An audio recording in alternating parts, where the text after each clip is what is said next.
भगवान कहाँ होगा।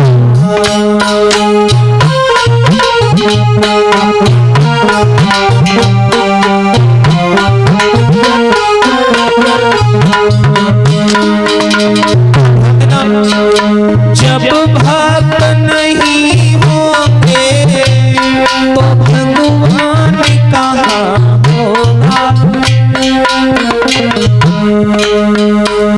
हर एक समस्या का समाधान कहाँ होगा। हर एक समस्या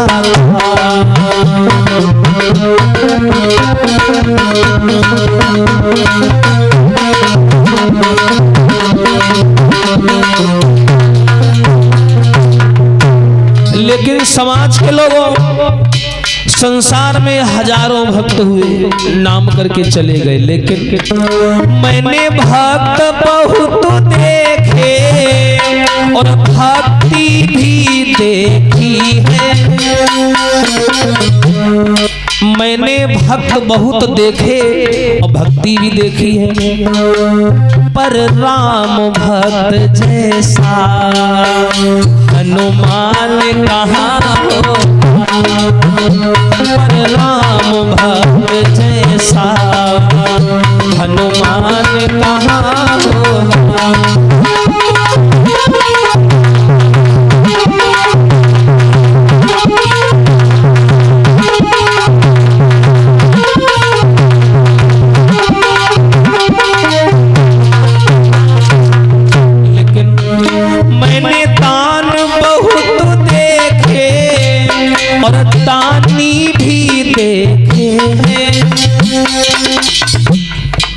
मैंने दान बहुत देखे, दानी भी देखे हैं, पर कन्यादान जैसा, पर कन्यादान जैसा महादान कहाँ हो।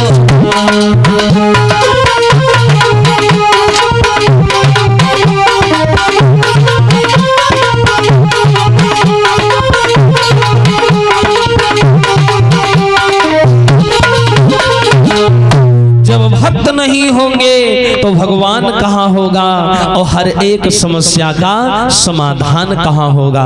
ये दोनों एक दूसरे के बिना अधूरे हैं। भक्तों का भगवान के बिना कोई मूल्य नहीं है और भगवान का भक्तों के बिना कोई मूल्य नहीं है। वास्तव में भगवान अपने भक्तों की कदम कदम पर रक्षा करता है श्रोताओं, लेकिन हम लोग जान नहीं पाते हैं। हम लोग अच्छा क्या सोचा करते हैं कि जब हमारा कोई काम पूरा होगा ना तब हम जानेंगे कि भगवान हमारे साथ है।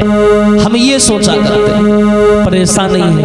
उनका कोई आकार नहीं है, वो हमें नजर नहीं आ सकते हैं, हम उन्हें अनुभव कर सकते हैं, हम उन्हें एहसास के रूप में प्राप्त कर सकते हैं कि वो हमारे साथ हैं। हाँ श्रोताओ, परमात्मा कदम कदम पर भक्तों की रक्षा करता है।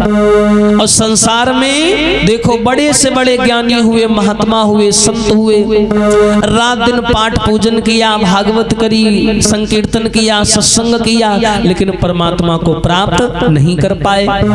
लेकिन कई ऐसे हुए जिन्होंने जीवन भर पाप किया, उल्टे सीधे काम करे, बड़े सरल हैं, कोई ज्ञान नहीं है, कोई मंत्र नहीं आता, कोई ज्ञान नहीं है, और फिर भी भगवान को प्राप्त कर लिया बड़ी सरलता से। एक आप लोगों को सुंदर सी चर्चा सुनाते हैं, जरा ध्यान से सुनिएगा। एक आदमी था, ध्यान से सुनना, बड़े काम की चीज है। एक आदमी था, बहुत खाता था। अब आपको नहीं कह रहे हैं, एक आदमी था, वो बहुत खाता था। और देखिए, आदमी उतना ही खाता है, परीक्षित जी महाराज, आदमी उतना ही खाता है जितना उसका खाता है। ध्यान रखना, आदमी उतना ही खाता है जितना उसका ऊपर से खाता है। तो इतना खाता था, इतना खाता था कि घर वाले बेचारे परेशान, बोले एक तो काम का ना काज का, ऊपर से दुश्मन अनाज अनाज का। जब भी भैया वो खाए बैठे उठने का नाम ही ना ले। घर में 4-5 सदस्य थे और 4-5 लोगों का वो अकेला खाता था। हाँ, जितना 4-5 खाते थे उतना वो अकेला खा जाए। घर वाले बड़ा परेशान, बोले खेती भी इतनी नहीं है, रात दिन खाती रहता है। तो घर वालों ने क्या किया, उसे निकाल दिया घर से बाहर। ध्यान से सुनिएगा, घर से निकाल दिया और बिल्कुल अनपढ़, कोई ज्ञान नहीं था, बिल्कुल सरल देहाती आदमी था, बड़ा ही सरल। जब घर वालों ने उसे बाहर निकाल दिया तो बेचारा दर दर भटकने लगा, लेकिन उसको एक ही तलाश थी, खाना। भाई बेचारा खाने वाला आदमी था। बोला भगवान अब क्या करें, घर वालों ने निकाल दिया, अब हम जाएं तो जाएं कहाँ, क्योंकि हमारी ऐसी खुराक है, इतनी जल्दी हमको कोई ठहरने भी नहीं देगा अपने पास। हाँ, तो बेचारा चलते चलते जा ही रहा था तो रास्ते पे एक मंदिर मिला। मंदिर, वही मंदिर पे एक मामा जी नहीं बैठे हमारे बगल में, ये इनके ही जैसा शरीर वाला एक बाबा बैठा था, मोटा तगड़ा। हाँ, उस लड़के ने देखा, उसने सोचा ये बाबा जी बड़े मोटे हैं, इसका मतलब खाते पीते घर के आए हैं। तो लड़का बाबा जी के पास में आया, बोला बाबा जी आपका आश्रम कहाँ है, शरीर आपका बड़ा तंदुरुस्त है, लगता खाते पीते घर के हो। संत बोले हाँ बेटा, मैं तो मेरा आश्रम है और खाने में वैसे भी मैं बहुत आगे हूँ, खाता पीता रहता हूँ, बढ़िया भोजन मिलता है आश्रम में। तो लड़का बोला ऐसा करो हम चेला बना ले।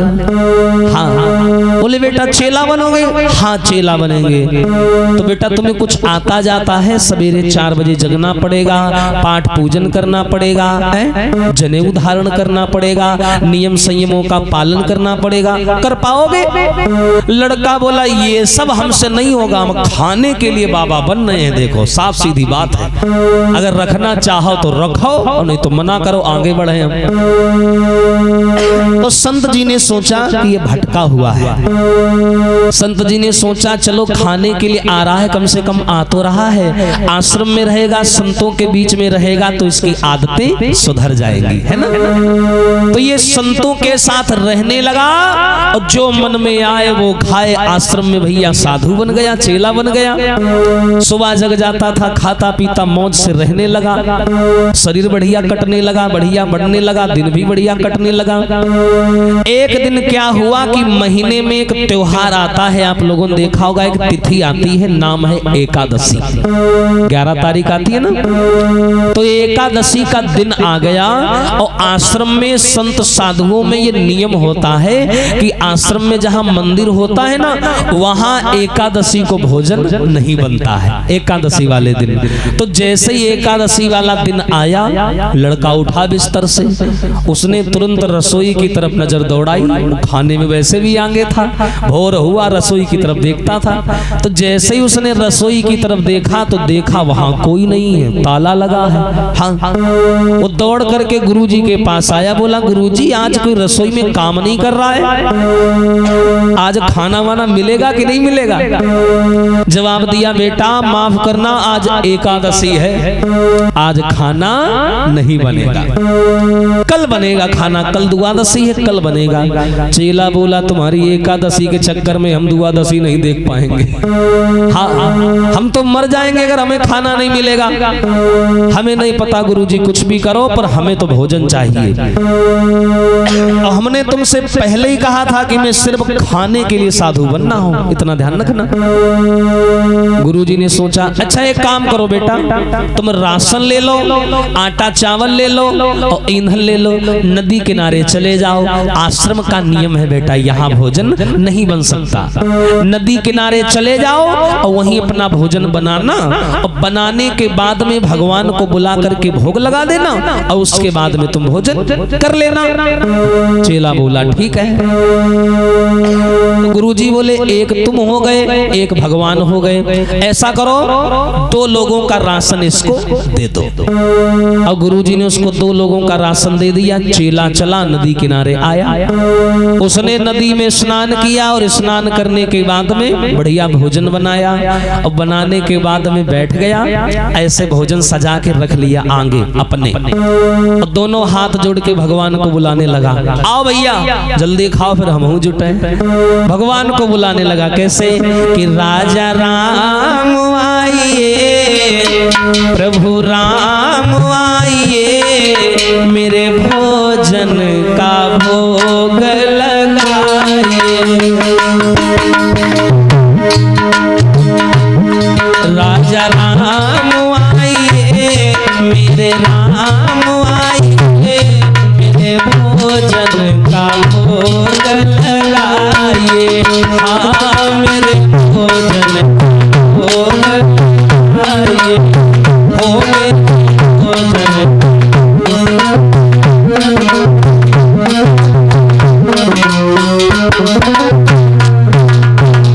अब देखो माताओं बहनों पिता लोगों, जैसे ही उसने 2 थाली सजा करके सामने रखी और उसने राम जी को बुलाया कि राम जी जल्दी आओ, आकर के भोग लगाओ।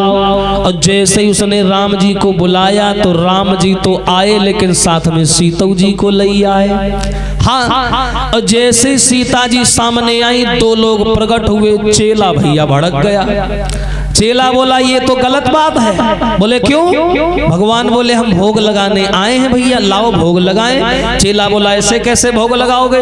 गुरुजी ने कहा था कि एक भगवान आएगा और तुम 2 लोग आ गए, और खाना यहाँ 2 लोगों का है, एक तुम्हारे लिए थाली है और दूसरी हमारे लिए है। अब तुम भी आए और साथ में पत्नी को भी ले आए, ये तो भाई गलत बात है, मैं तो भूखा रह जाऊंगा।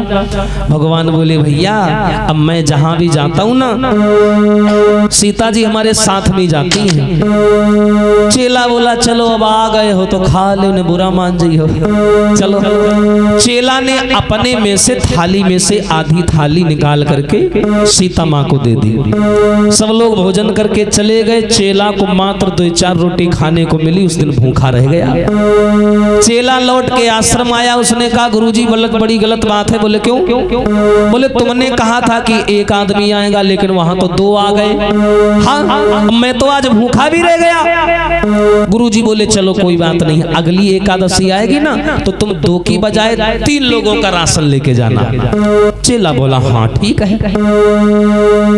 अगली बारी एकादशी आई, चेला 3 लोगों का राशन लेके गया। बढ़िया नहाया धोया, भोजन बनाया, बना करके 3 थाली सजाई, एक अपने लिए, एक राम जी के लिए और एक मैया सीता के लिए, और सजा के सामने रखी। और फिर बुलाने लगा कि राजा राम आइए, मेरे राम आइए, और मेरे भोजन का भोग लगाइए, हो मेरे भोजन का भोग लगाइए।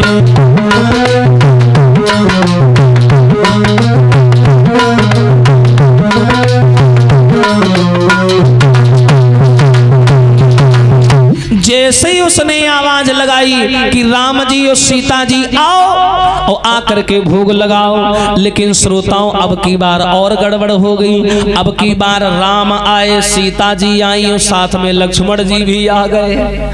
जैसे ही लक्ष्मण आए चेला और भड़क गया, ये है क्या? तुम लोगों ने हमको पागल समझ रखा है। बताओ पिछली एकादशी को हम भूखे रह गए, अब की बार पहले 2 आए, अब 3 आ गए। ये बताओ राम जी तुम्हारे खानदान में टोटल कितने लोग हैं? ये आज क्लियर हमको बता ही दो। राम जी बोले भैया हम आ रहे थे तो लक्ष्मण पीछे से आ गए। लक्ष्मण बोले हम भी चलेंगे, तो लक्ष्मण को भी ले आए। अच्छा कलो कोई बात नहीं है, अब आ गए हो तो भाई खा लो, नहीं तो बुरा मान जाओगे। लेकिन सुनो अब की बार हमको बता के जाना अगली बार कितने लोग आओगे, मैं उसी हिसाब से राशन लेके आऊंगा।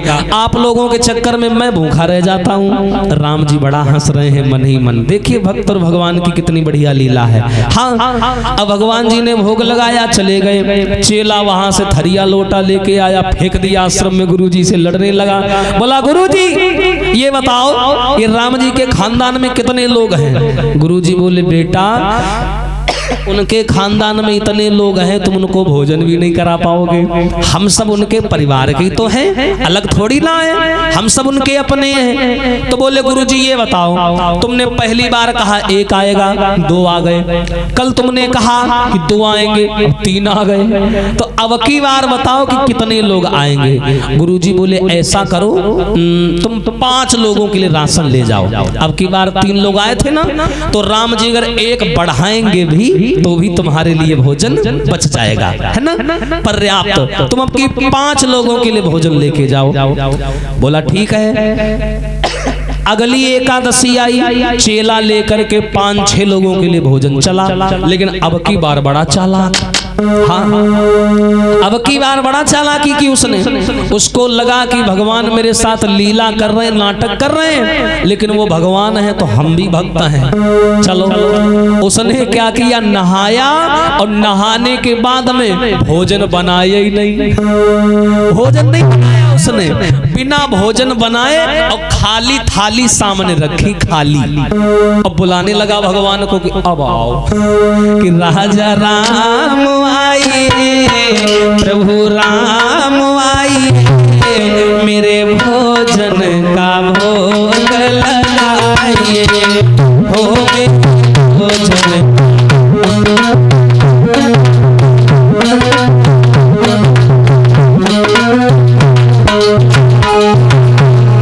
अब जैसे ही चेला ने आवाज लगाई कि भगवान आओ, लेकिन भगवान ने इतनी चालाकी की, चेला पहले इतनी चालाकी किए बैठा था। राम जी आए, सीता जी आई, लक्ष्मण, भरत, शत्रुघ्न और हनुमान जी भी साथ में चले आए। और जो चेला ने देखा एकदम चौंक गया, अच्छा अभी तक तो तुम इंसानों को लेके आते थे, अब की बार बंदर लेके आए हो, हाँ चाहते क्या हो तुम। एकदम से सीता मैया बोली क्यों, भोजन कहाँ है। चेला बोला भोजन, खा ले भोजन, खा ले, यू क्या रखा है, खा ले। हाँ बहुत सताया तुम लोगों ने हमें, आज हमने भोजन ही नहीं बनाया, अब बताओ क्या करोगे। राम जी सीता की तरफ देख के हंसने लगे। तो राम जी बोले जब भोजन नहीं बनाया तो हम भोग काहे का लगाएंगे। चेला बोला देखो वो रखा चूल्हा, और वो रखी लकड़ी, और वो रखा राशन, बनाओ और खाओ, और हमने तुमको 2-3 महीने खिलाया, अब हमको खिलाओ, और क्या। राम जी मुस्कुराने लगे। राम जी ने सब लोगों को काम पे लगा दिया। हनुमान जी पेड़ पर चढ़ के लकड़ियां तोड़ के लाने लगे। सीता मैया रसोई करने बैठ गई, भोजन बनने लगा, और चेला टांग पे टांग चढ़ा के बैठा। हाँ बोला बनाओ बनाओ बनाओ, बढ़िया बनाना। हाँ अब सब लोग बना रहे हैं। अब देखो भैया, बनाने के बाद में लाइन से सब लोग खाने बैठ गए। चेला भी खाने लगा, राम जी भी खाने लगे, सब खाने लगे। तब तक क्या हुआ कि चेला के गुरुजी आ गए, आश्रम वाले। हाँ जैसे गुरुजी आए तो चेला भोजन खाता भी जा रहा था और राम जी से बतलाता भी जा रहा था। चेला बोला सीता मैया बहुत सुंदर भोजन बनाया है तुमने। पीछे से गुरुजी आ गए, बोले बेटा अकेले भोजन कर रहे हो, राम जी को भोग लगाया कि नहीं लगाया। चेला बोला गुरुजी तुम्हारी आंखें फूट गई है क्या, देखो हमारे बगल में पूरा खानदान खाने में पड़ा है और तुम कह रहे हो भोग नहीं लगाया। देखो राम जी बैठे, सीता जी बैठी, सब बैठे। देखो श्रोताओं, गुरुजी को भगवान नजर नहीं आ रहे हैं, चेला को भगवान नजर आ रहे हैं। गुरुजी बार बार आंखें मल मल के देखते हैं लेकिन भगवान नजर नहीं आते हैं। गुरुजी बोले बेटा कहाँ है। चेला बोला गुरुजी ये क्या बैठे हैं, देखो ये राम, ये मैया सीता, भरत, देखो लक्ष्मण, शत्रुघ्न, और वो देखो एक बानर भी लाए हैं साथ में, वो बैठा देखो खाना खा रहा है। हाँ एकदम से गुरुजी की आंखों में आंसू आ गए। बोले बेटा मुझे सच में नहीं दिखाई दे रहे हैं। चेला दौड़ करके राम जी के पास आया, बोला प्रभु कैसा अन्याय करते हो, मुझे दिखाई दे रहे हो, मेरे गुरुजी को क्यों नहीं दिखाई दे रहे हो, जबकि हमसे ज्यादा पढ़े लिखे वो हैं, हमसे ज्यादा विद्वान वो हैं, संस्कृत भी आती है, पाठ पूजन करते हैं, संत हैं, और मैं अरे मैं तो मूढ़ हूँ, अज्ञानी हूँ, खाने के लिए साधु बना था मैं तो, तुम मुझे दिखाई दे रहे हो लेकिन उनको क्यों नहीं दिखाई दे रहे हो, बताओ। भगवान कहने लगे देखो बेटा तुम, मानता हूं तुम अज्ञानी हो, तुम्हें उतना ज्ञान नहीं है, तुम्हारे गुरु गुरुजी विद्वान है, पढ़े लिखे हैं, संत हैं, सब कुछ है, लेकिन तुम्हारे इतने भोले और तुम्हारे इतने सरल नहीं है, तुम्हारे इतने सरल नहीं है, तुम्हारे इतने भोले नहीं हैं, इसीलिए मैं उनको नजर नहीं आ रहा हूं, तुम्हें नजर आ रहा हूं। इसीलिए कहते हैं श्रोताओं, जिस भक्त के अंदर सरलता है और भोलापन है, ऐसे लोग भगवान को बड़ी जल्दी प्राप्त कर लेते हैं। और जो रात दिन दिखावा करते हैं, दुनिया भर के विशाल ज्ञान का प्रदर्शन करते हैं, पूजा करते हैं, पाठ करते हैं, दिखावा करते हैं, अंधविश्वास पाखंड करते हैं, ऐसे लोगों को परमात्मा कभी प्राप्त नहीं होता। जो सहज होता है, जो सरल होता है, जो भोला होता है, ऐसे लोगों को भगवान बड़ी जल्दी मिल जाते हैं। बोलिए सच्चिदानंद भगवान की। हाँ भैया, ऐसे हैं हमारे भगवान। और मैंने कल भी आप लोगों से कहा था क्या, कि जिसकी लागी रे लगन भगवान में, हो जिसकी लागी रे लगन भगवान में, उसका दिया भी जलेगा तूफान में। जिसकी लागी रे लगन भगवान में, उसका दिया भी जलेगा तूफान में।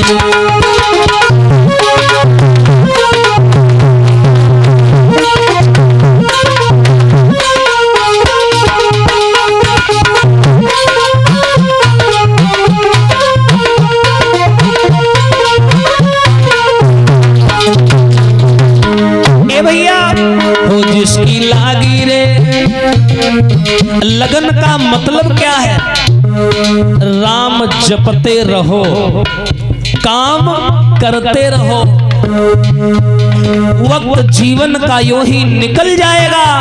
प्रभु का हृदय है मोम के जैसा, भाव की अग्नि जलाओ वो पिघल जाएगा। हाँ भैया, वो जिसकी लागी रे लगन भगवान में, उसका दिया रे जल, जिसकी लागी रे लगन भगवान में।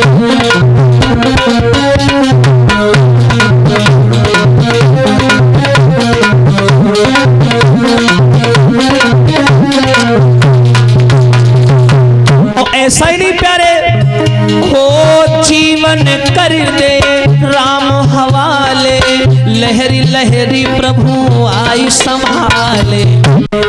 और अरे शुभ कर्म, अरे शुभ कर्म करी ले जहान में। हाँ प्यारे, शुभ कर्म करी ले जहान में, तेरा दिया भी जले।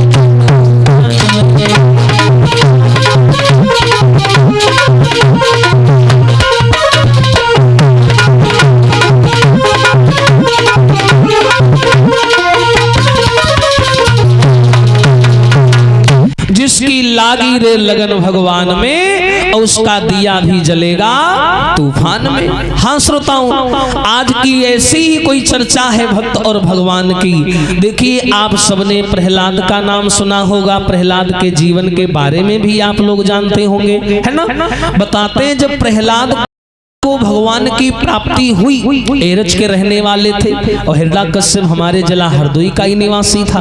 हाँ, तो बताते हैं जिस समय प्रहलाद का वंश आगे बढ़ा, देखिए चर्चा ऐसी सुनिए जिससे हमें कुछ शिक्षा मिले, कुछ भक्ति और भाव का प्रादुर्भाव प्राप्त हो, है ना। देखिए जब प्रहलाद का वंश आगे बढ़ा तो प्रहलाद के जो पुत्र हुए हैं, जिनका भागवत में नाम आता है विरोचन, जिनको अन्य धर्म ग्रंथों में बहरोचन के नाम से जाना जाता है। कई जगह भिरोचन भी आता है, विरोचन और भिरोचन भी आता है, तीनों बता दिए। बताते हैं महाराज भिरोचन जो हैं ये एरच के राजा थे। एरच ये झांसी में पड़ता है, कस्बा है, ये वहां के रहने वाले थे। तो प्रमाण मिला कि उनकी बड़ी सुंदर सी एक पत्नी भी है, खाने के घर में कमी नहीं है, लेकिन समाज के लोगों परमात्मा सारे सुख किसी को नहीं देता। हाँ भैया, किसी के घर में खाने वाले बहुत हैं तो खाने को कुछ नहीं है, और जिसके घर में खाने को बहुत कुछ है वहां खाने वाला कोई नहीं है। देखिए कैसी लीला है भगवान की। आप कितना भी कमा लो, कितने भी बड़े बन जाओ, कभी ये चीज मेरी महसूस करना, आपको एक चीज लगेगी, ऐसा लगेगा जैसे मानो कुछ छूट रहा है, कोई कमी रह रही है। तुम सारी इच्छाएं अपने मन की पूरी कर डालो, सब कुछ प्राप्त कर डालो अपने जीवन में, लेकिन मन में अशांति बनी रहेगी। मन तुम्हारा कभी शांत होने वाला नहीं है। और संसार के सारे आध्यात्मिक और भौतिक जो कार्य है, सुख है, वो मन पर ही निर्भर है। मन ही मन को जानता, मन की मन से प्रीत, मन के हारे हार है, मन के जीते। हाँ भैया, राजा बहरोचन के आंगन में सर्व सुख है, लेकिन एक नहीं है, क्या? संतान नहीं है। और पहले के राजा अक्सर निसंतान हुआ करते थे। अति गुणी सो निर्धनी, अति सुंदर सो बांझ, ये पहले चलता था। हर मानव दुख को भोगे, सुबह हो या सांझ। सुख दुख मानव के जीवन में ये तो कुदरत के नजारे हैं, और प्यासे तो कभी वो भी रह जाते हैं जो दरिया के किनारे हैं। ये तो चलता रहता है भैया। महाराज बहरोचन के आंगन में एक पुत्र नहीं है, और पुत्र न होने की वजह से ये समाज में ऐसी ऐसी प्रथाएं चली आ रही है ना, ये प्रथाएं मानव को मरने पर और अपने लक्ष्य से भटकने पर मजबूर कर देती हैं। जब किसी के संतान नहीं होती, अगर वो समाज में बैठ जाए ना, तो समाज वालों का देखने का जो नजरिया होता है वो बड़ा गंदा होता है। देखो भैया, इसके कोई औलाद नहीं है, पक्का इसने कोई पाप किए होंगे तब तो बेटा नहीं मिला, ऐसे ऐसे बोलने लगते हैं लोग। और जो ये बातें सुनता है उसे बड़ी पीड़ा होती है। हाँ भैया, लेकिन एक बात याद रखना, इस दुनिया में हम सब लोग आए हैं तो सुख की खोज करते हैं। मैं आप सभी के समक्ष बैठा हूँ, मैं 16 वर्ष की उम्र से भागवत कह रहा हूँ, 16 साल की उम्र से, और आज मेरी 23 साल उम्र हो गई है, लेकिन आज तक जीवन में कभी ऐसा नहीं मालूम पड़ा कि यहाँ सुख है। ऐसा महसूस ही नहीं होता। मानव के जीवन में कोई ना कोई दुख बना ही रहेगा। अति गुणी सो निर्धनी, अति सुंदर सो बांझ। पहले ये होता था। अब मानव के जीवन में हम सुख की तलाश करते हैं, लेकिन असारह खलु संसारो दुख रूपी विमोह कहा, सुतः कस्य धनम कस्य स्नेहवान जलति आनि। इस संसार में सुख है ही नहीं। कभी तुम देख लेना कि सुख केवल 2 मिनट के लिए आता है, और दुख 2 साल के लिए बना रहता है। इसलिए दुख से रिश्ता जोड़ लो, सुख से रिश्ता मत जोड़ो। यहाँ सुख है ही नहीं। कोई तन दुखी, कोई मन दुखी, और कोई चिंता चित्त उदास, और थोड़े थोड़े सब दुखी, और सुखी राम के दास। विचार करो, कोई तन दुखी, कोई मन दुखी, कोई चिंता चित्त उदास, और थोड़े थोड़े सब दुखी पर सुखी राम के दास। हाँ भैया, इस मानव जीवन में किसी ने पैसा बहुत कमा लिया तो शरीर से दुखी है, शरीर बलवान कर लिया तो पैसा नहीं है। लेकिन सारे सुख भगवान नहीं देता। शरीर दिया, पैसा दिया, तो बीच में कोई ऐसी बीमारी दे दी कि उसी बीमारी में जीवन जा रहा है। इसलिए एक सिद्धांत धारण कर लो, क्या? दुनिया में हम आए हैं तो जीना ही पड़ेगा, और जीवन है अगर जहर तो पीना ही पड़ेगा। हारना नहीं। हम देखते हैं हमारे जीवन में समस्याएं आती हैं, हम हार जाते हैं। लेकिन एक बात और है, जब ये बात मैं बोलता हूं तो लोग ये भी सोचते हैं शास्त्री जी बोलना आसान है, लेकिन जिस आदमी के जीवन में दुख है उससे पूछो उसके ऊपर क्या बीत रही है। लेकिन ऐसा नहीं है, हर आदमी के जीवन में दुख आते, हमारे भी आए, लेकिन दुनिया में हम आए हैं तो जीना ही पड़ेगा। जीवन है अगर दुख तो पीना ही पड़ेगा। दुनिया में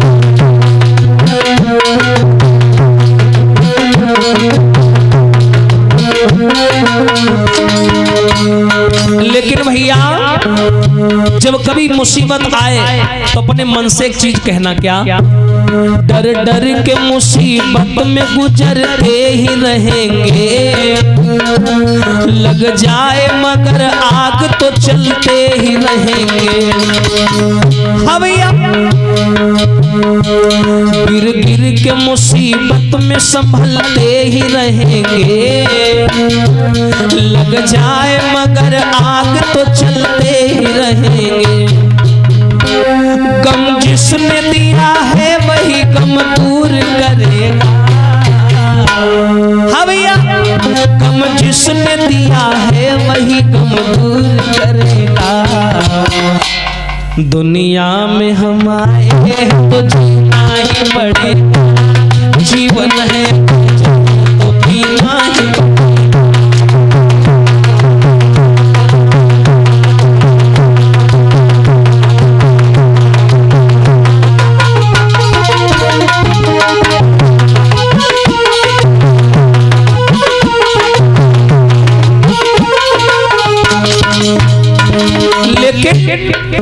ये सारी बातें हो गई मानव जाति के लिए, लेकिन नारी को समाज में कैसे रहना है जरा विचार देना। औरत है वो औरत जिसे दुनिया की शर्म है, ध्यान देना भैया। औरत है वो औरत जिसे दुनिया की शर्म है, संसार में बस लाज ही नारी का धर्म है। औरत है वो औरत जिसे दुनिया की शर्म है, संसार में बस लाज ही नारी का धर्म है। लेकिन जिंदा है जो इज्जत से वो इज्जत से मरेगा। हाँ भैया, जिंदा है जो इज्जत से वो इज्जत से मरेगा। दुनिया में हम आए हैं तो जीना ही पड़ेगा, जीवन है अगर तो पीना ही पड़ेगा।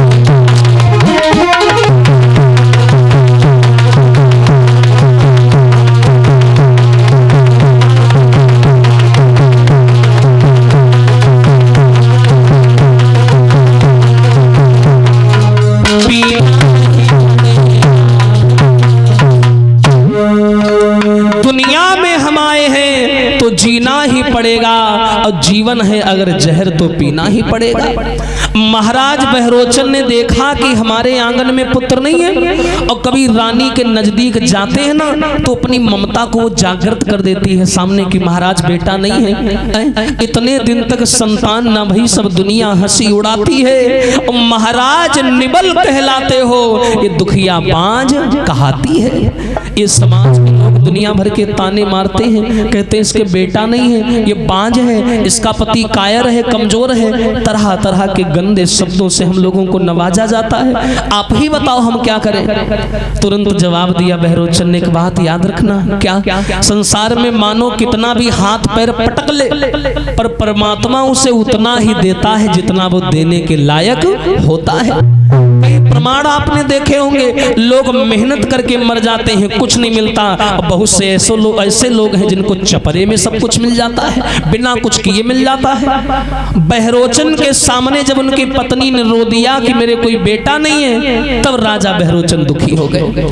आए और आकर के जंगल में एक वटवृक्ष के नीचे बैठ गए और दोनों हाथ ऊपर करके भगवान का ध्यान करके रोने लगे। सोचते हैं परमात्मा ये मानो कितने विशाल आकाश में ऊंचाई पर बैठ जाए, लेकिन एक बार आप उसे कुछ ना होने का अनुभव करा ही देते हैं। ये बोलते हैं महाराज रो ही रहे थे कि तब तक एक संत भगवान आ गए। संत जी उन्होंने देखा बहरोचन रो रहे हैं, तुरंत समझाया, राजन तुम तो एरज के राजा हो, और राजा की आंखों में आंसू होंगे तो प्रजा का क्या होगा।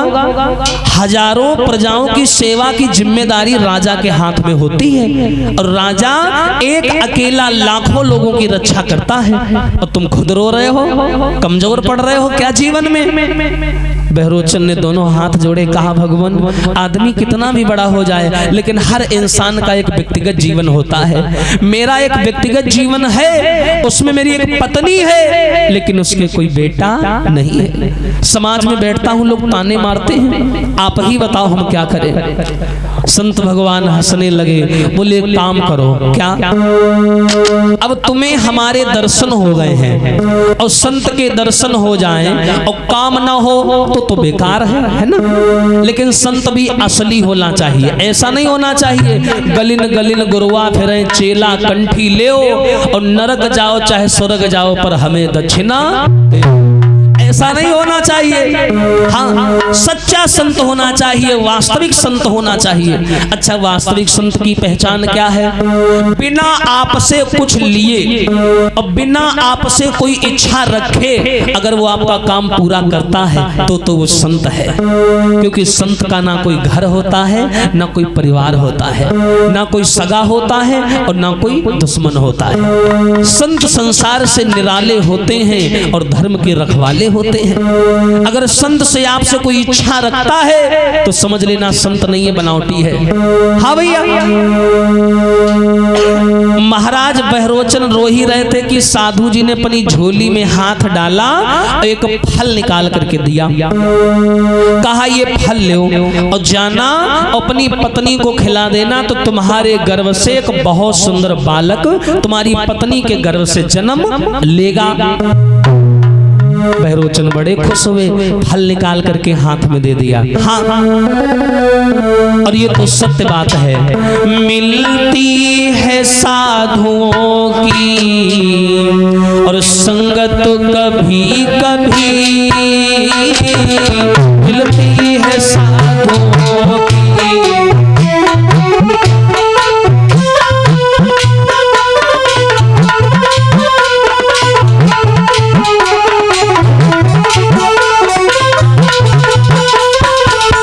भैया, मिलती है साधुओं की संगत कभी कभी, लेकिन बनती है बिगड़ी किस्मत संतों से कभी कभी।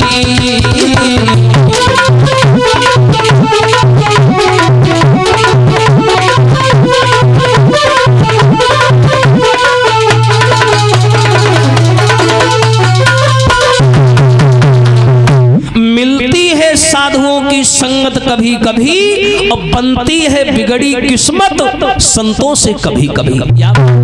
अब मोहि भा भरोस हनुमंता और बिनु हरि कृपा मिलह नहीं। अरे जब भगवान की कृपा हो जाएगी ना तब तो संत के दर्शन होंगे। अच्छा, एक चीज इसमें और है, बिनु हरि कृपा मिले नहीं संता, पर हरि की कृपा होगी कैसे? ऐसे नहीं होगी, कहना पड़ेगा उनसे। क्या कहना पड़ेगा? जो बात नारद ने कही थी विष्णु जी से। क्या? कौन सी बात कही थी? कि जेहि विधि हो ही और नाथ हित मोरा और करहूं सुबेगी दास मही तो। ये बात हमें भगवान से कहनी पड़ेगी और तब भगवान की दया होगी। और एक बार भगवान की दया हो जाए तो जा पर कृपा राम की होई और ता पर कृपा करें सब कोई।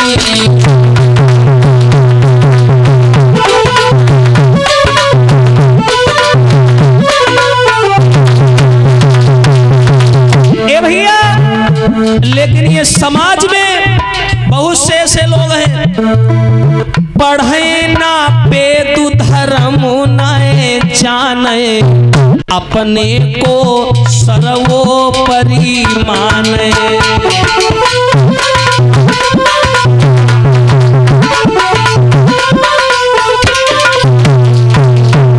पढ़े ना वेद धर्म न जाने और अपने को सर्वोपरि माने। और एक बार उनकी कृपा हो जाए, जा पर कृपा राम की हुई ता पर कृपा करें सबको। कृपा की ना होती जो आदत तुम्हारी, तो सुनी ही रहती अदालत तुम्हारी। समाज के लोगों, इन्होंने संत जी ने फल तो दिया हाथ में, कहा ले जाओ पत्नी को खिला देना। बहरोचन बड़े प्रसन्न हो गए और जैसे हंसने लगे तो संत बोले ज्यादा हंसो नहीं। बोले क्यों? इस फल को साधारण मत समझना। बोले काहे?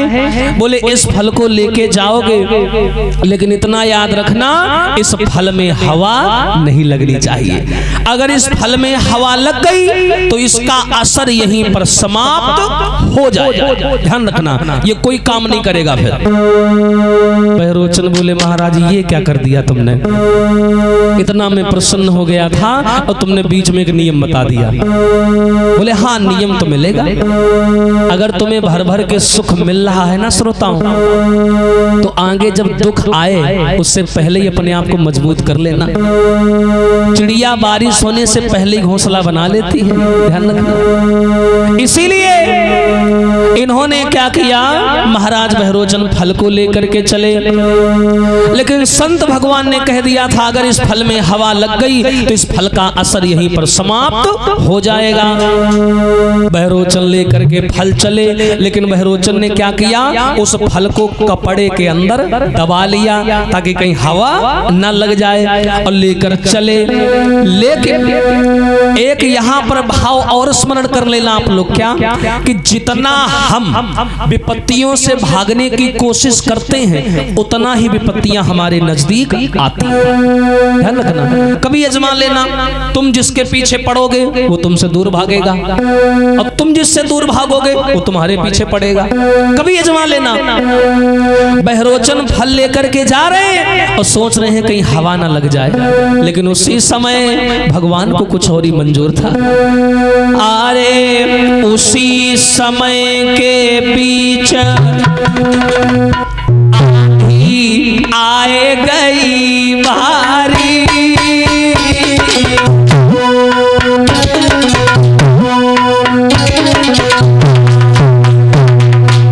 हे भैया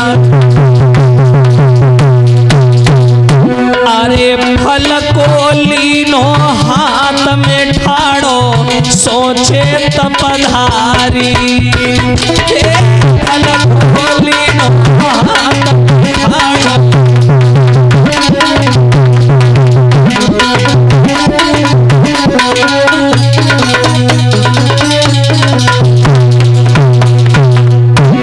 वारे भगवान, बहरोचन फल को लिए जा रहे हैं, हाय आंधी आ गई।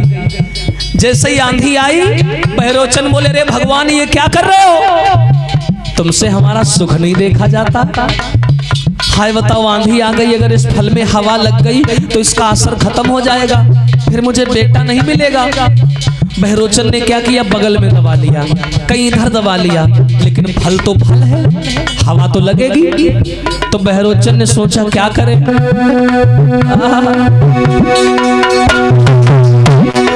अरे भूप ने कोप कियो मन में, भैया अरे फल को लीनो थकी फौरन डाल लियो मुख में।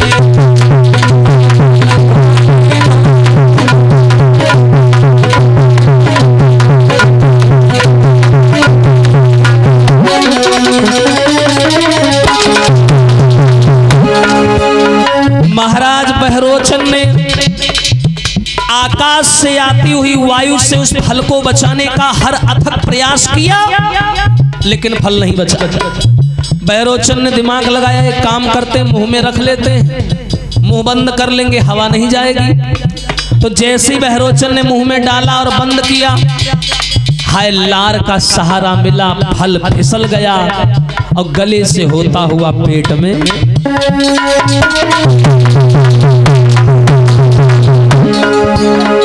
हरे हरि हर बोलो मेरे भाई, अरे कर्म लिखी ना मिटे करो चाहे लाखों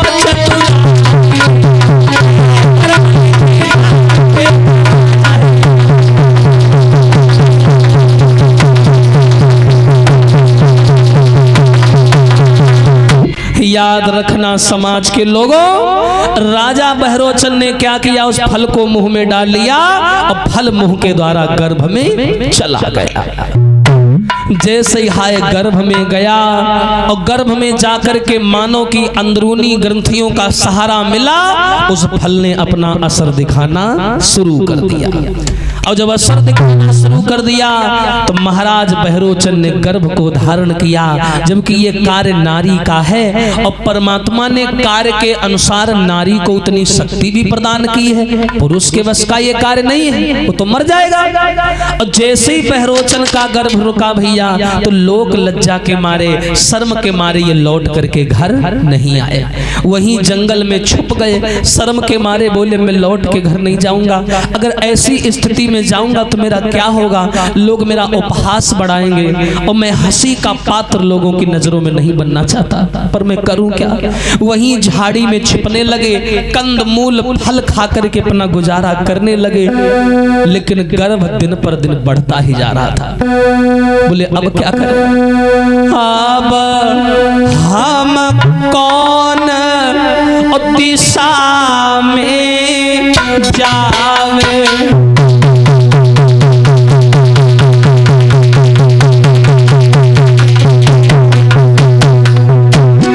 भैया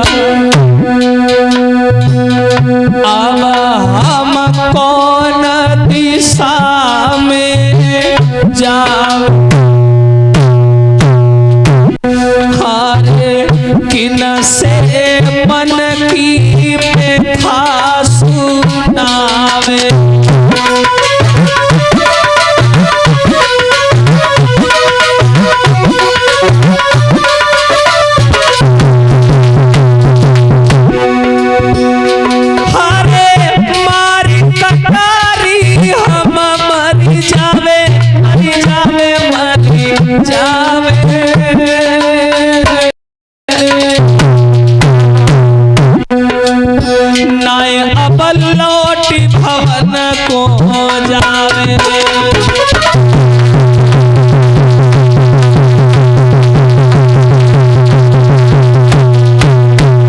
याद रखना भैया, बहरोचन का गर्भ ठहर गया, पीड़ा होने लगी, दर्द होने लगा, रोने लगे, चिल्लाने लगे। बोले अब मैं क्या करूं, झाड़ियों में छिप जाते हैं, कोई वहां से चरवाहा गैया भैंसा लेकर के निकलता है तो शर्म के मारे झाड़ियों में दब जाते हैं, सामने नहीं आते। धीरे धीरे समय कटने लगा, गर्भ बढ़ने लगा, और जिस समय 9 महीने की अवधि पूर्ण हुई, बालक के बाहर आने का समय आया, तो उस समय इनकी हालत खराब हो गई, स्थिति गंभीर हो गई, पीड़ा होने लगी, नाक और मुंह के द्वारा भैया रक्त प्रवाह होने लगा, खून निकलने लगा, और जो खून निकला बेहोश होकर के जमीन में गिरे। आकाश से देवताओं ने देखा, भागे, लेकिन उससे पहले बहरोचन ने क्या किया, जिंदगी से हार गए।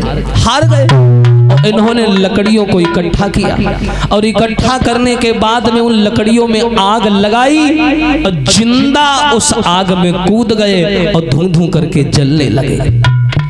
और जब आग में अपने आप को जिंदा जला दिया तो अंतोगत्वा बहरोचन ने आत्महत्या कर ली, छोड़ दिया शरीर। और जब तक देवता भाग करके नीचे आए तब तक देखा बहुत देर हो चुकी है, बहरोचन का पूरा शरीर बुरी तरीका से जल चुका है। देवताओं ने आग को बुझाया, बहरोचन की लाश को बाहर निकाला, देखा है बहरोचन बिल्कुल सामान्य समाप्त हो चुके, निधन हो गया। उसी समय जो देवताओं के डॉक्टर हैं जिनका नाम था अश्विनी कुमार वैद्य, अश्विनी कुमार को बुलाया और उनसे कहा तुम ऐसा करो, इनका पेट फाड़ो। और पेट में चीरा लगाया गया और जैसे ही पेट को फाड़ा गया तो बताते बहरोचन तो नहीं बचे, लेकिन अंदर से उस बालक को जिंदा निकाल लिया गया। बालक जिंदा निकल आया, उस बच्चे का नाम पड़ा है, पिता की बलि देकर के पैदा हुआ, इसीलिए बच्चे का नाम पड़ गया राजा बलि। उस लड़के को ले जाकर के एरच में रानियों को दे दिया और समाचार सुना दिया कि महाराज बहरोचन अब इस दुनिया में नहीं रहे। उनके शरीर का वही अंतिम संस्कार कर दिया गया समाज के लोगों। और इतना करने के बाद में सब लोग अपने अपने यथास्थान को लौट आए और धीरे धीरे करके वो बालक जो था एरच में बड़ा होने लगा। संत के फल के आशीर्वाद से पैदा हुआ था, इसलिए बालक जो था ना बड़ा धार्मिक स्वभाव का व्यक्ति था। हाँ, धीरे धीरे बड़ा होने लगा। बोलिए सच्चिदानंद भगवान की। और जब धीरे धीरे वो बालक बड़ा होने लगा, जब कुछ बड़ा हुआ, विवाह हुआ, एरच का राजा बन गया, बलि के नाम से संपूर्ण संसार में विख्यात हो गया। लेकिन बड़ा कर्मकांडी था, सेम ब्राह्मणों की तरह जीवन जीता था। कर्मकांड करना, संतों की सेवा करना, पाठ पूजा हवन करवाना। जबकि ये राक्षसों के वंश का राजा है, हिरणाक्ष के वंश का, इनका राक्षसों का वंश ही चला रहा है। दैत्यों के वंश का राजा है और इनके सबके गुरु हैं शुक्राचार्य ब्राह्मण, इनका ऐसा वंश चला रहा है। लेकिन बेचारा बड़ा ही अच्छे स्वभाव का था, पाठ पूजा करता, संतों की सेवा करता। दरवाजे अगर कोई भीख मांगने आता तो बिना मुंह मांगी भिक्षा दिए उसे वापस नहीं जाने देता था। इतना अच्छा व्यक्ति था। और याद रखना श्रोताओं, जब कोई आदमी अच्छाई की ओर बढ़ता है ना, तो कोई ये पुरानी या नई बात नहीं है, ये बरसों से प्रथा चली आ रही है कि जब कोई व्यक्ति तरक्की करता है अपने जीवन में तो लोग उसके काम में टांग अड़ाते जरूर है। इस राजा बलि ने क्या किया, 99 अश्वमेध यज्ञ कर लिए। और पहले ये नियम होता था कि जो राजा 100 अश्वमेध यज्ञ कर लेता था वो इंद्रासन का मालिक बन जाता था। इंद्रासन यानी स्वर्ग का राजा। जैसे आजकल वोटिंग होती है ना, चुनाव होते हैं, वोट डालते हैं, पहले यज्ञ हुआ करते थे। जो भी राजा 100 यज्ञ कर लेता था वो इंद्रासन का मालिक बन जाता था। तो राजा बलि ने 99 यज्ञ कर लिए, एक यज्ञ बचा था। इंद्र को चिंता होने लगी। हाँ? कौन इंद्र को, जो पहले बैठा था वहां, उसे चिंता होने लगी। और वो वहां से भगा और भगने के बाद आया, कहां आया, भगवान विष्णु के पास। बोला प्रभु रक्षा करो, मुझ पे कृपा करो, लक्ष्मी के सजन और संसार पालने वाले, मुझ पे कृपा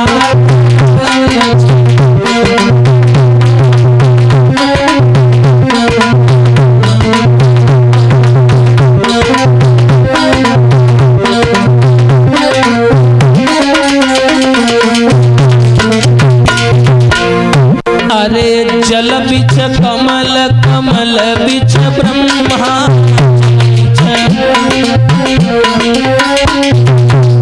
और शेष सैया पे के सजन संसार।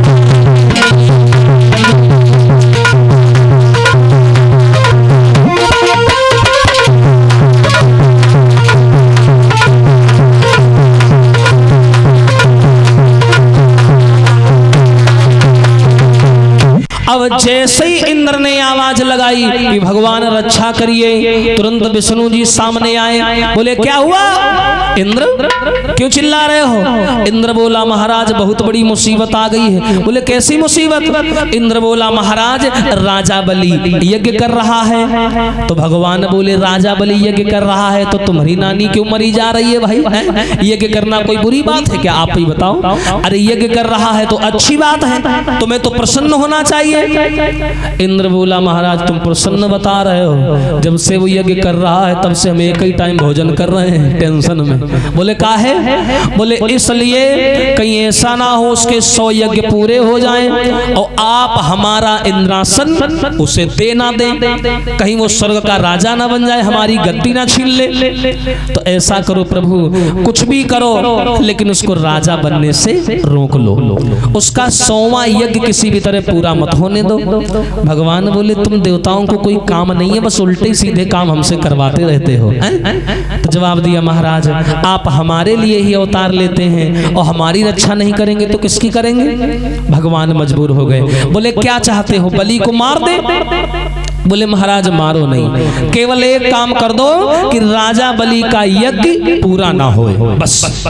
हम नहीं चाहते हैं क्योंकि वो राक्षसों के वंश का राजा है और अगर वो राजा बन गया तो देवताओं की खैर नहीं है, इसलिए उसे राजा मत बनने दो। भगवान बोले चलो अगर ऐसी बात है तो भाई कोई ना कोई काम करेंगे, जाल बिछाएंगे उसे फंसाने के लिए। चला गया इंद्र। अब भगवान विष्णु ने क्या किया, राजा बलि की परीक्षा लेने के लिए 52 अंगुल का भेष भगवान ने बनाया। ये जो अंगुल होते ना, अंगुल, 52 अंगुल का भेष भगवान ने बनाया। और कैसे चले, हरि बामन का भेष बनाए, बलि के दरवाजे आए, हरि बामन का भेष बनाए।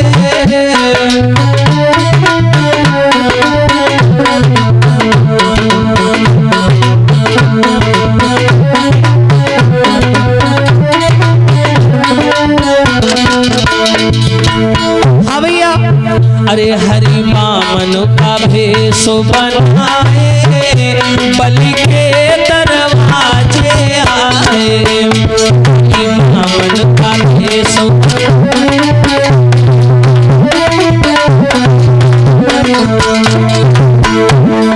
भगवान ने 52 अंगुल का भेष बनाया। और कैसा भेष है, कंधे झोली धरी, हाथ लाठी बड़ी,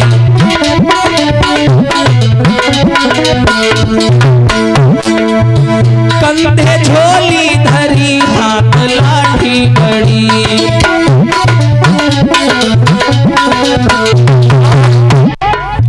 अरे देवों ने, हाँ भैया, अरे देवों ने फूल बरसाए, बलि के दरवाजे।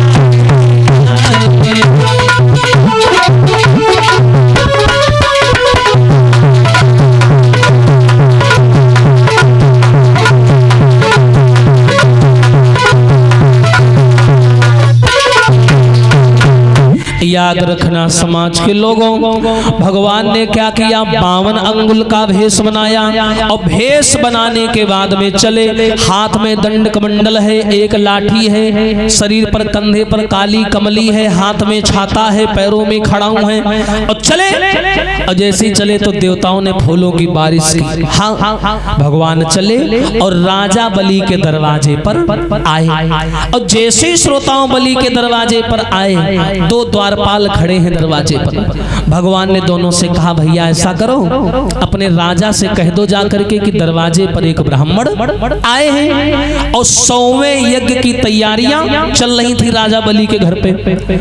चेलों ने जाकर के राजा बलि को बताया कि महाराज ऐसी सी बात है, दरवाजे पर एक पंडित जी आए हैं। भैया जैसे ही उसने सुना, बेचारा यज्ञ कर रहा था बैठा बैठा, लेकिन जैसे ही सुना कि दरवाजे पर ब्राह्मण आए हैं, तुरंत नंगे पांव दौड़ पड़ा। देखो कितना बढ़िया स्वभाव है, यज्ञ छोड़ दिया और भगवान के पैरों में आकर गिर गया। पहचान नहीं पाया, उसे लगा कोई ब्राह्मण है। उसने हाथ पकड़ करके भगवान को अंदर ले गया और ऊंचे आसन पर भगवान को बैठाया। आइए बैठिए। और जैसे ही उसने भगवान को बिठाया, भगवान राजा बलि की सेवा देख देख करके मन ही मन मुस्कुराने लगे। राजा बलि बोला, आओ बैठो आसन पे, क्या इच्छा नाथ तुम्हारी, और का चाहत कुछ दान कहो, क्या सेवा करे तो क्या चाहिए। अरे संत ब्राह्मण द्वार द्वार पे कभी किसी के न जाते, होती है शुभ घड़ी संत के तरस तभी।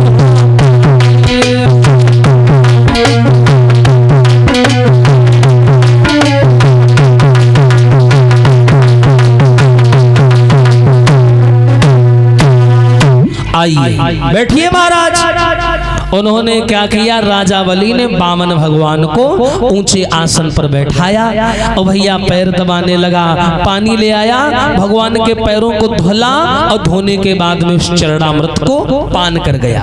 और जो ये भाव देखा ना राजा बलि का, तो भगवान मन ही मन दुखी हो गए। बोले कितना अच्छा राजा है, और देवता इसकी बुराई करते रहते हैं दिन भर, और इसका स्वभाव तो देवताओं से भी बढ़ के है। मेरा मन नहीं करता है कि मैं इसके साथ में छल करूं, लेकिन देवताओं को वचन दे के आया हूं, निभाना तो पड़ेगा ही। एकदम से राजा बलि बोला, मांग लो प्रभु, क्या चाहिए? भगवान बोले, राजा बलि मुझे क्या चाहिए, मैं साधारण सा संत हूँ, ब्राह्मण हूँ, मुझे रहने के लिए थोड़ी सी जगह चाहिए और कुछ नहीं चाहिए। महाराज आप जो कहोगे हम वही देंगे, बताओ क्या चाहिए? तो बामन बोले, चाहिए नहीं तेरी धन दौलत माल रकम, और देना है तो बसुते राजन, मुझे पृथ्वी 3.5 कदम। अगर देना ही चाहता है ना तो 3.5 कदम जमीन दे दे हमें। राजा बलि बोला, बाबा जी इतनी दूर से आए हो और 3.5 कदम जमीन मांग रहे हो, एक तो तुम हो इतने बड़े और तुम्हारे इतने इतने पांव, 3.5 कदम में कितनी आएगी, 1-2 बीता आएगी, इतने में क्या होगा, आपकी चारपाई भी नहीं पड़ पाएगी। भगवान बोले, तुम वचन भरो, नापे टेंशन ना लो, हाँ वो हमारी जिम्मेदारी है, तुम हाँ करो बस। राजा बलि बोला, तो हाँ क्या करना है, ये सब ऊसर पड़ा है, ये सब हमारा ही है, जहां मन हुआ है ना पे लो, ये सब हमारी जमीन पड़ी है। भगवान बोले, इससे नहीं, कच्चा खेल नहीं खेलेंगे, पहले जाओ पानी ले आओ और फिर संकल्प करो, गुरुजी की कसम खाओ, महतारी बाप कसम खाओ, तब हम मानेंगे, ऐसे थोड़ी मानेंगे। पता चले हम जमीन ना पाए और तुम बदल जाओ, का भरोसा, राजा आदमी हो, बांध मरवावे लागो भैया, तुम्हारा का भरोसा, पहले कसम खाओ, सौगंध खाओ, पानी ले आओ। राजा बलि जानेगा ये बाबा नहीं है, खतरनाक आदमी। हाँ, राजा बलि वहां से चला। पहले देखा होगा आप लोगों ने, पहले के जमाने में एक पानी का पात्र चला करता था जिसमें टोटी लगी हुआ करती थी, जिसको बोलते हैं सागड़। सागड़ नाम का बर्तन चला करता था, उसमें टोटी होती थी, पानी टोटी से गिरता था, लोटे जैसा होता था लेकिन टोटी लगी होती थी। हाँ, जैसे ये टोटी वाले सागड़ में पानी लेके चला राजा बलि, तो रास्ते में इसके गुरु मिल गए, शुक्राचार्य जी। शुक्राचार्य जी ने देखा, कहा, चेला कहाँ जा रहे हो? तो बलि बोला, गुरु जी कुछ नहीं, वो दरवाजे पर एक महात्मा आए हैं और उन्होंने 3.5 कदम जमीन मांगी है, उसी के संकल्प के लिए पानी लेने जा रहे थे, पानी लेके जा रहे हैं। शुक्राचार्य जी कहा लग, चेला बुद्धि खोल लो। बोले काहे? बोले वो महात्मा ना है, परमात्मा है, तुम्हारी आत्मा निकारी धर दई बाहरी, ध्यान ना रखो। हाँ, उसको हल्के मत लेना, और 1 नंबर का छलिया है वो, जाओ एक अपने द्वार भगा दे, जाओ जौन हो तो हम देख ले। बलि बोला, नहीं महाराज वो ब्राह्मण है, तुम ते कही रहे महात्मा नाई है, कुछ नहीं बची, ध्यान रखो, सब लूटी ले जाई। हाँ, अरे दे मती दान जमीन, अरे राजा बलि दे मती दान जमीन।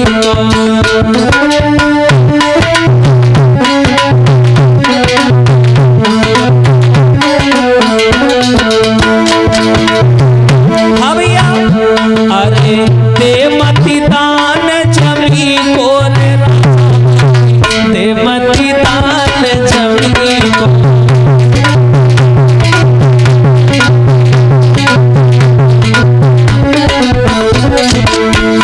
और सुनो, इसे तुम महात्मा समझ रहे हो ना? अरे जाई छलिया ने हिरना कुसुमारो, जाई छलिया ने, हाँ, इसी छलिया ने तुम्हारे पूर्वज बाबा हिरणाकुश को मारा था। पर बाबा, अरे जाई छलिया ने हिरणाकुश मारो,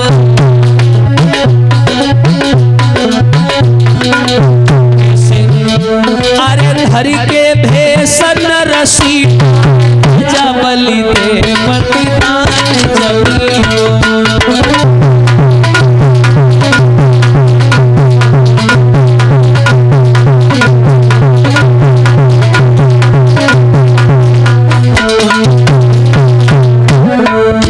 और सुनो बेटा, जिसे तुम राजा समझ रहे हो ना, ये राजा नहीं है। जिसे तुम महात्मा समझ रहे हो, महात्मा भी नहीं है।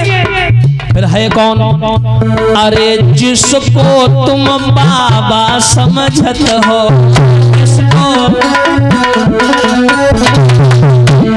जिसे तुम बाबा समझ रहे हो ना, पता है कौन है? कौन है? अरे ये है पति लक्ष्मी को राजा बलि पतिदान जगी को।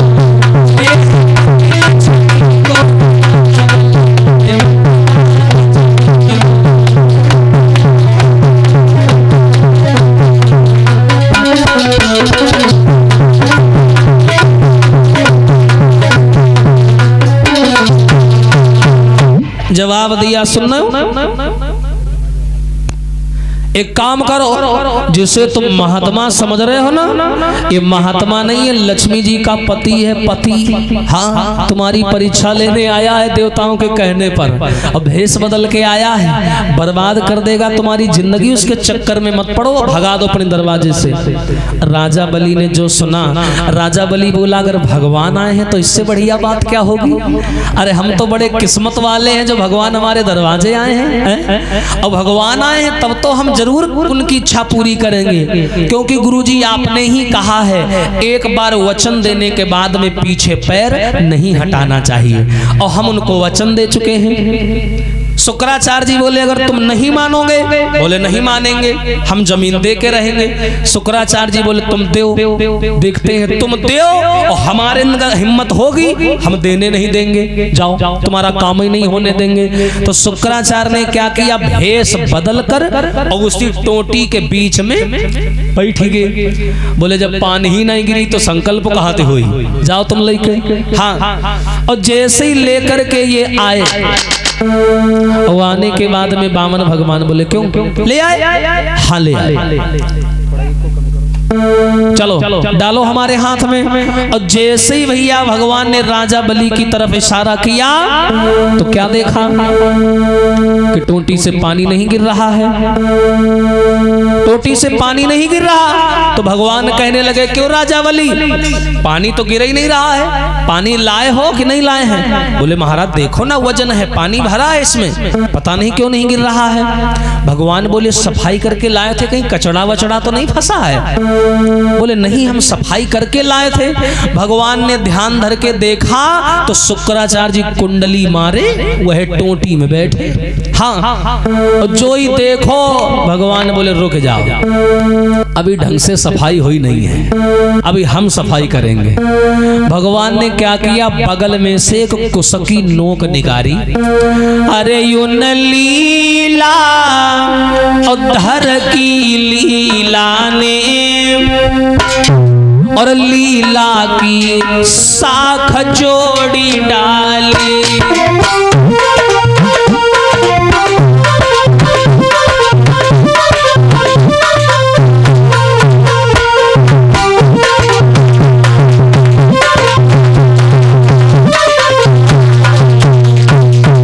ए भैया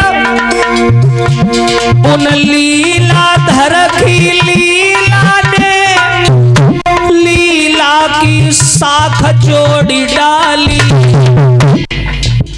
और झटकुस की नोक चला करके हाय बाई आंख फोड़ी डाली।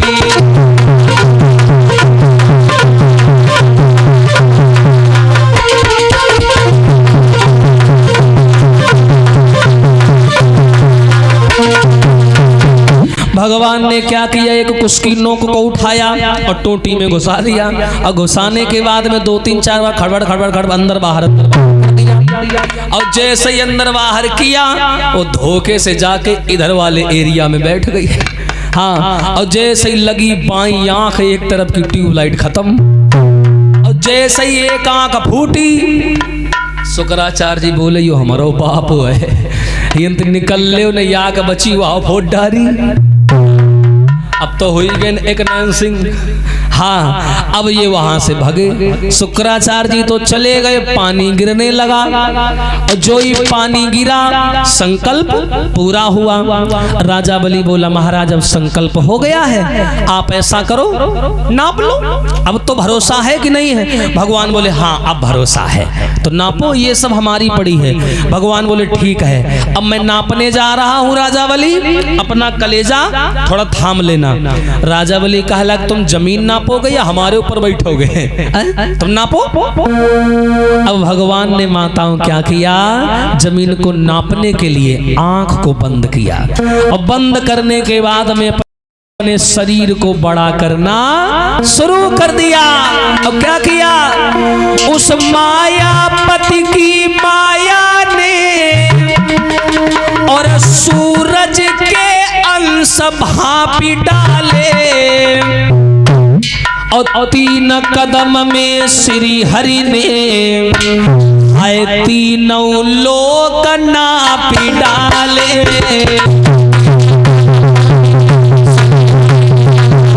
3 लोक नापी डाले।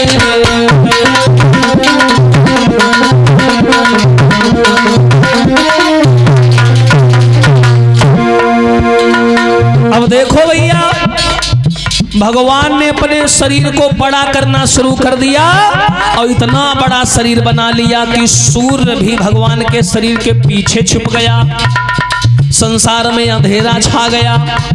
और भगवान ने 3 कदम में तीनों लोगों को नाप लिया।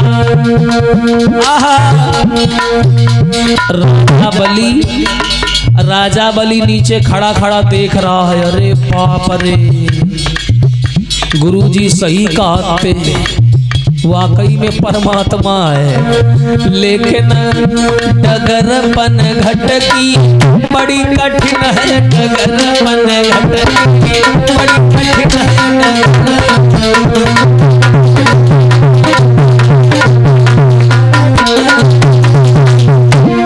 ए भैया, जोगी जुगत जाने नहीं कपड़ा रंगाए क्या हुआ, जोगी जुगत जाने नहीं कपड़ा रंगाए क्या हुआ, मन का मैल छूटा नहीं गंगा नहाए क्या हुआ। डगरपन घट की बड़ी कठिन है, घट की।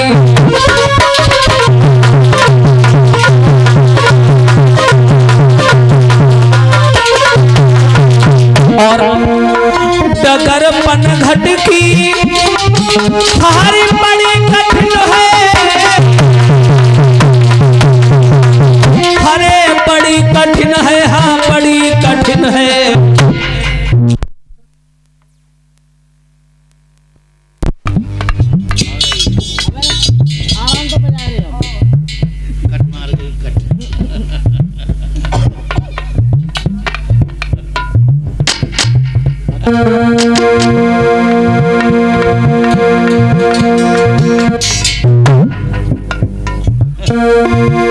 लीला नटखट की बड़ी कठिन है, लीला नटखट की।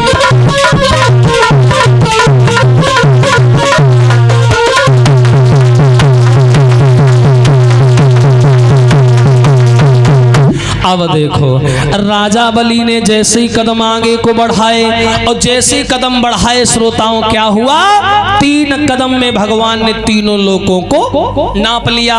और जैसे ही नापा, राजा बलि नीचे खड़ा, भगवान बोले जमीन नप गई। राजा बलि बोला हाँ नप गई, नप गई।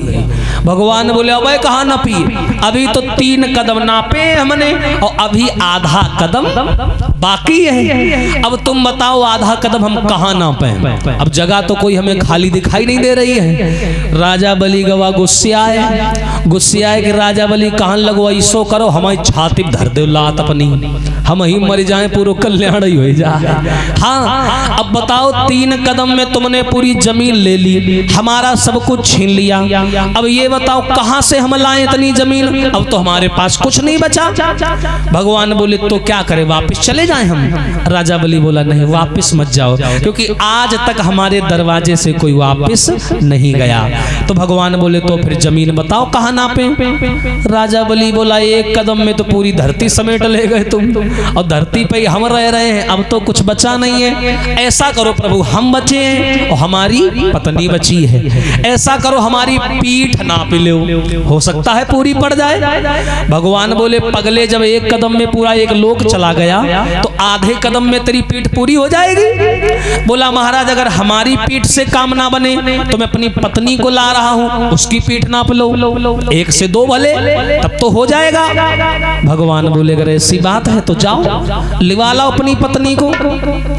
राजा बलि गया और अपनी पत्नी को लिवा करके आया, बेचारा लड़खड़ाते हुए गया। हाँ भैया, और जाने के बाद में जैसी महलों में पहुंचा रोता रोता गया था, और जैसी महलों के अंदर पहुंचा पत्नी का नाम था विंध्यावली, बेचारा रोते हुए आंगन में गया, जाकर बैठ गया। पत्नी ने पूछा महाराज क्या बात है, क्यों उदास हो? तो जवाब दिया रानी दरवाजे पर एक ब्राह्मण देवता आए थे, वो ब्राह्मण देवता नहीं लक्ष्मी के पति नारायण जी आए थे हमारी परीक्षा लेने। 3.5 कदम उन्होंने जमीन मांगी हमसे, और मैंने 3 कदम में उन्होंने 3 लोगों को नाप लिया। अब आधा कदम मांग रहे हैं और दरवाजे पर खड़े खड़े चिल्ला रहे हैं। अब बताओ मैं क्या करूं? मैं उनसे कह के आया हूं कि मेरी पीठ नाप लो, पूरी ना पड़े तो पत्नी की नाप लो। तो मैं तुमसे पूछने आया हूं विंध्यावली, क्या तुम हमारे साथ पीठ नपवाने को तैयार हो? बताओ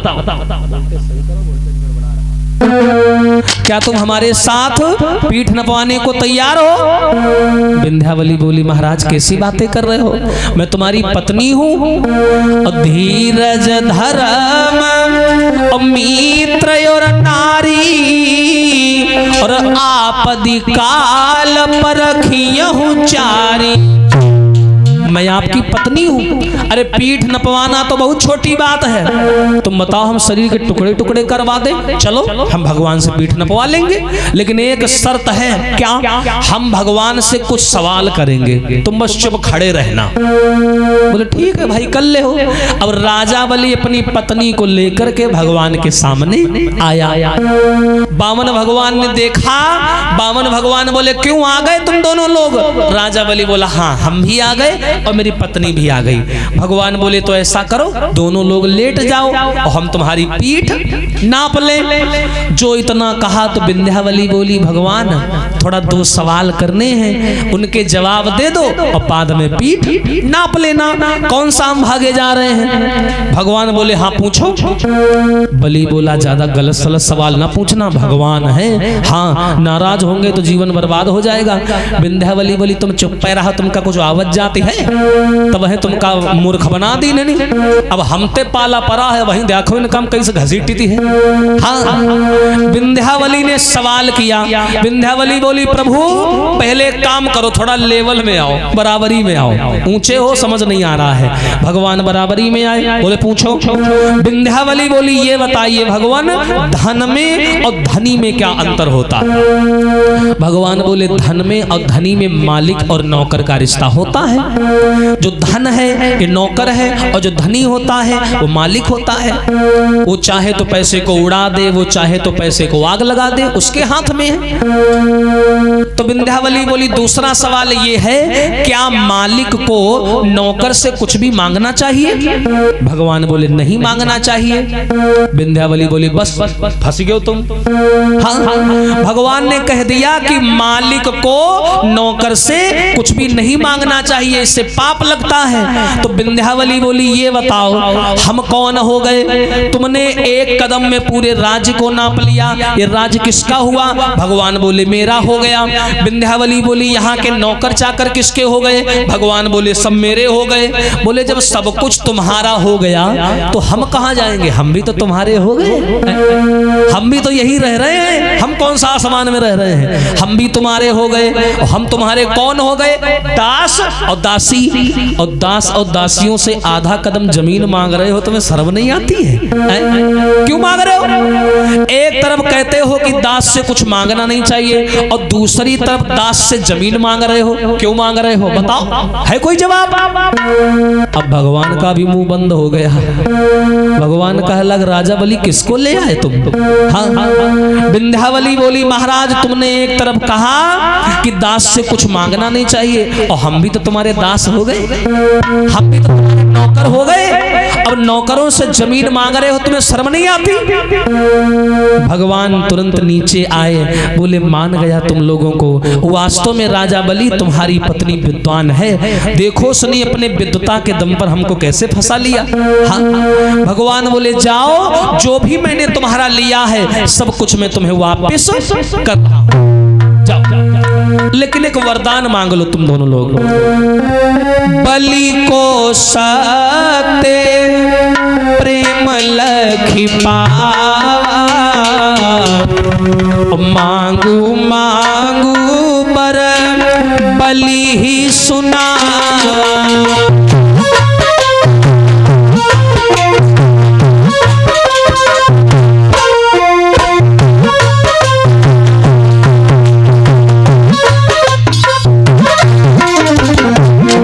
अब यहां पर देखिएगा, भगवान जो काम करने आए थे वो काम हो गया, ना तो जमीन लेने आए थे ना परेशान करने, बस भगवान ये चाहते थे कि राजा बलि का 100वां यज्ञ खंडित हो जाए, ना हो पाए। इसीलिए भगवान विष्णु ने राजा बलि को काफी देर बातों में उलझा के रखा। उधर जहां यज्ञ हो रहा था, ब्राह्मण लोग खड़े हो गए, बोले भैया राजा बलि पता नहीं कहां बातों में लगा पड़ा है, यहां मुहूर्त निकला जा रहा है। और इसी बात बात में मुहूर्त निकल गया, यज्ञ खंडित हो गया। भगवान ने नजर देखा, भगवान ने देखा यज्ञ समाप्त हो गया, भगवान बड़े खुश हुए। भगवान बोले अब हमारा काम हो गया है, जाओ राजा बलि, जो भी मैंने तुमसे लिया है सब कुछ मैं तुम्हें वापस कर रहा हूं, लेकिन एक वरदान मांग लो हमसे। तो राजा बलि मांगने चला तो पत्नी विंध्यावली ने सीने में हाथ लगाया, चलो पीछे टप, पीछे टप, चलो पीछे चलो, हमको मांगने दो। ये जतना हमका तुमका रोआवा है, नहीं तो 4 गुना ना रोवा लें तो हम का है। रुक जाओ। विंध्यावली आगे बढ़ी और बोली भगवान अगर देना ही चाहते हो तो एक वरदान दो। कौन सा? हमको नाथ यही वर दीजिए, रूप यही नित दर्शन दीजिए।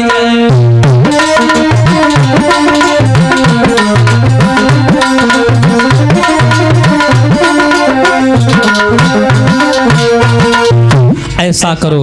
भगवान बोले विंध्यावली मांग लो क्या चाहिए। विंध्यावली बोली और कुछ नहीं चाहिए, मेरे महल में 52 दरवाजा है और मैं चाहती हूँ हे कन्हैया मैं जहां भी नजर डालूं हर दरवाजे पर तुम्हारे दर्शन, जिस दरवाजे पर उंगली करूं तुम जाके खड़े हो जाना, तुम्हारे दर्शन हो जाए। भगवान बोले जाओ एवं मस्त, ऐसा ही होगा। भगवान रहे जल्दी मैया, चाल समझ नहीं पाए वही की। हाँ, और जैसे ही भगवान ने हामी भर दी और जो ही भगवान वरदान देकर चले, तुरंत विंध्यावली और राजा बलि ने हाथ मिलाया, बताओ तुम जइहो कहाँ। हाँ, विंध्यावली ने अपने पहले दरवाजे पर नजर डाली, भगवान वहां पहुंच गए। तुरंत उसने दूसरे वाले पर नजर डाली, भगवान वहां पहुंच गए। अब तो चक्कर गिननी गिना नाचे दे भगवान कहीं। हाँ, अब भगवान कहा यार बहुत बुरा फंसी गिन, का वरदान दे डाला। हाँ, भगवान बोले अब चलो तुम लोगों ने दर्शन कर लिया, अब हमको जाने दो। विंध्यावली बोली ऐसे कैसे जाने दो, तुमने मेरे आदमी को कितना रुलाया और जब तक पूरा हिसाब किताब बराबर नहीं हो जाएगा तब तक तुमको छोड़ने वाले नहीं है। और रिमोट कंट्रोल हमारे हाथ में है, जइहो कहाँ। तो जहां वो उंगली करती थी भगवान को वहां पर जाना पड़ता था। अब तो हर दरवाजे पर विंध्यावली को नचाने लगी भगवान को और भगवान नाचने लगे। 2-4 महीना हुई गए भैया, घरे लौट के नहीं गए भगवान। लक्ष्मी मैया को चिंता होने लगी। लक्ष्मी मैया सोचने लगी कि बहुत दिन हो गए, किसी भक्त से मिलने गए थे, अब हम लौट के नहीं आए हैं, पता नहीं कहाँ रह गए। तो लक्ष्मी जी भगवान को ढूंढने को चली। कैसे? अरे आई जाओ पिपन बिहारी, कहाँ देर करी, आई जाओ पिपन बिहारी, कहाँ देर करी, आई जाओ।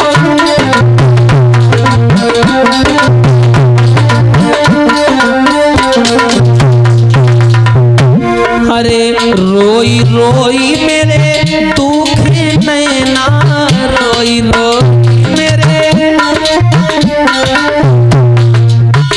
लक्ष्मी जी जा रही हैं और सबसे पूछती हैं, ए भैया विष्णु जी को देखा है, विष्णु जी को देखा है, सबसे पूछ रही हैं। बिना तुम्हारे चैन पड़े ना, तुम्हारे।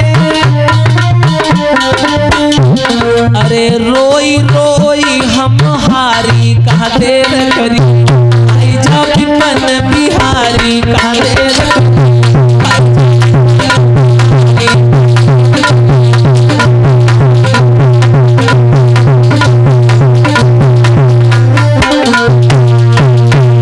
अच्छा, लक्ष्मी मैया सबसे पूछती जा रही है कि आपने विष्णु जी को देखा?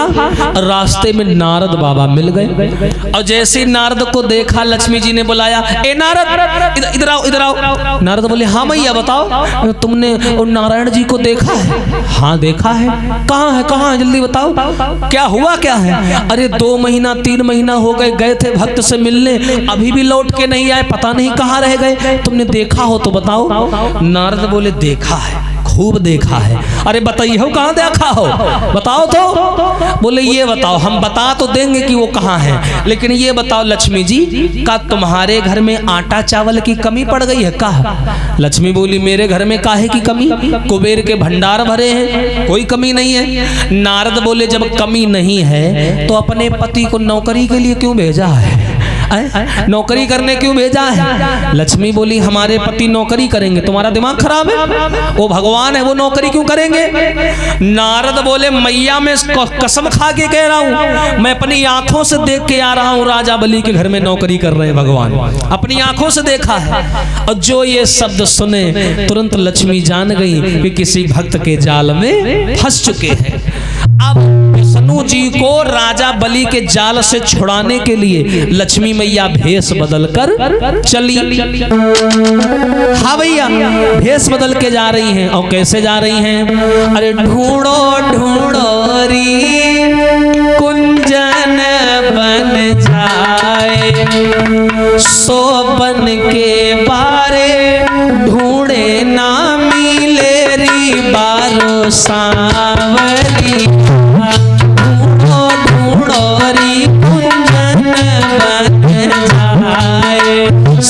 के बारे ढूंढे ना मिले री बारो सांवरी।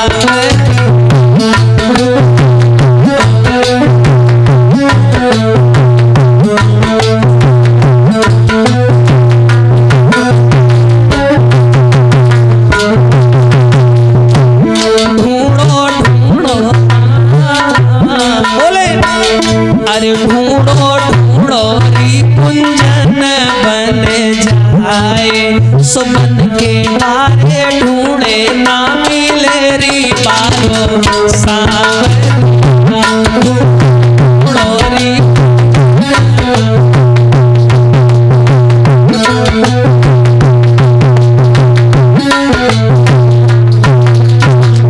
और अरे हरि के मोर मुकुट माथे सोए, हरि के मोर मुकुट माथे सोए।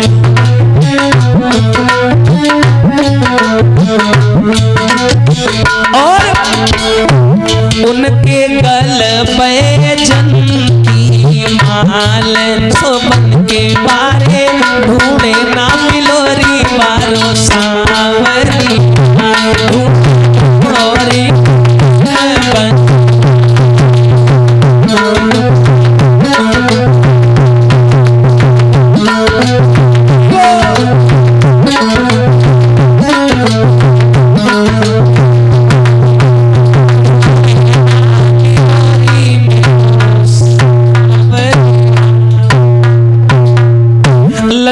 मैया भेष बदल करके चली नारायण को ढूंढने, और ये चलते चलते झांसी यानी एरच में आई, और जैसे राजा बलि के नगर में घुसी महलों में, तो लक्ष्मी जी ने क्या देखा कि राजा बलि और बलि की पत्नी विंध्यावली दोनों दो कुर्सी पर बैठे और भगवान को नाच नचाने में लगे। कोई इधर उंगली कर रहा, कोई उधर उंगली कर रहा, और जहां उंगली जाए वहीं भगवान प्रकट हो जाए। लक्ष्मी जी बोले हाय राम, कितनी बुरी दशा है इनकी। लक्ष्मी जी ने आवाज लगाई, अरे सुनो, कहाँ ये चक्कर लगा रहे हो, चलो घर चलो। भगवान का तुम हुआ गई हम तो आफत में परे रहन, तुम चली जाओ ने आगे आगे हम, पीछे पीछे तुम दौड़े लगे हो बहे। हाँ तुम जाओ यहाँ से। लक्ष्मी बोली 2 महीना हो गए, देखो दोबारा आ गए। हाँ इसलिए कह रहे हैं हम तुमको छुड़ाने के लिए आए हैं, छुड़ाने आए हैं, तुम्हें आजाद कराने आए हैं। विष्णु जी कहा लगे तुम हमका आजाद कराए आई हो, वह देखो बैठी है वह सबते होशियार है। हाँ उसी ने हमको फंसाया है, समझ रही हो। और ये कुछ दान आया है बोल देते हैं। सम्मानी हरिशंकर शुक्ला जी तोंकलपुर से हैं 51 रुपए, सुखबीर यादव जी तोंकलपुर से हैं 51 रुपए, दिनेश मिश्रा जी तोंकलपुर से हैं 51 रुपए, अजय पाल यादव जी तोंकलपुर से हैं 51 रुपए, भोले यादव जी तोंकलपुर से हैं 11 रुपए, मनोज यादव जी तोंकलपुर से हैं 51 रुपए, नवल किशोर यादव दुर्जना से हैं 101 रुपए, राजकुमार यादव जी तोंकलपुर से हैं 21 रुपए, मुन्नी लाल यादव जी तोंकलपुर से हैं 101 रुपए, आरुष यादव जी तोंकलपुर से हैं 21 रुपए, छोटे लाल यादव जी तोंकलपुर से हैं 21 पुष्प मुद्राएं भेंट कर रहे हैं आशीर्वाद की कामना।